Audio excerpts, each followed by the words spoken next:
Photoshop ilə işlərkən tez-tez şəkillər üzərində seçim etməyə ehtiyacı duyuruq. Seçim etmək üçün Toolbox üzərində yer alan seçim alətlərindən istifadə edirik. Bu alətlərdən biri də Quick Selection Tool-dur. Quick Selection Tool məqfənin tool altında gizlənmişdir. Bu alətə keçmək üçün qısa yol olan W düyməsindən istifadə edirik.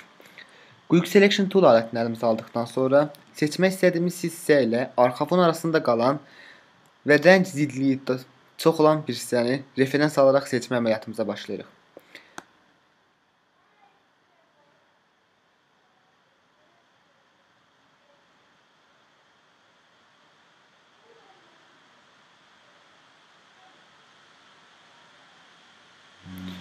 Qısa bir zaman ərzində seçim əməliyyatını sonlandırdım. Bu seçimi maqnetik luster tool aləti ilə də etməyimiz mümkündür. Lakin burada biraz zaman itkisinə yol vermiş oluruq.